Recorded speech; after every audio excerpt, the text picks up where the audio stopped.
उधर गुजरात में कोरोना से हालात बेकाबू हो गए। रियासत के सूरत शहर में कोविड से दर्जनों अफराद की मौत वाक़ई हो रही है। इंतजामिया ने शमशान घाट में जगह की कमी के चलते खुले मैदान में आखिरी रसूमात अदा किए जाने का इंतजाम किया है। हालात का जायजा लिया हमारे सूरत नुमाइंदे ने।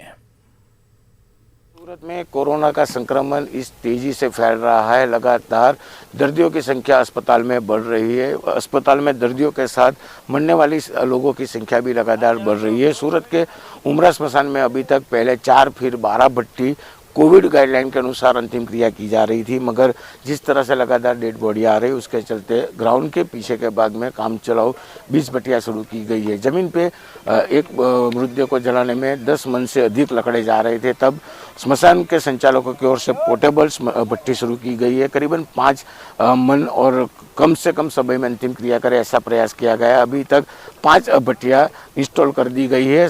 देर शाम तक 5 भट्टियाँ और इंस्टॉल कर दी जाएगी। जिस ग्राउंड में नॉन कोविड की अंतिम क्रिया हो रही थी, वहाँ पे लगातार कोविड की डेड बॉडियों की अंतिम क्रिया हो रही है।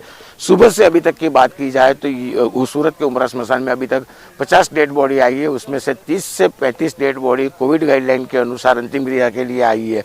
सरकार चाहे कितने भी आंकड़े बता दे, कल बीते दिन की बात की जाए तो 25 से 26 लोगों की मरने की संख्या सरकारी चौपड़े पे दिखाई गई थी। वही अकेले उमरा स्मशान में 70 बॉडी कोविड के गाइडलाइन के अनुसार अंतिम क्रिया की गई थी। इसलिए सरकारी आंकड़े चाहे कुछ भी बोले, लगातार डेड बॉडियों की संख्या बढ़ रही है। हकीकत में देखने जाए तो बीते दिन की बात में 250 लोगों का अंतिम संस्कार कोरोना गाइडलाइन के अनुसार किया गया है। कीर्तेश पटेल, न्यूज़ 18 नेटवर्क, सूरत।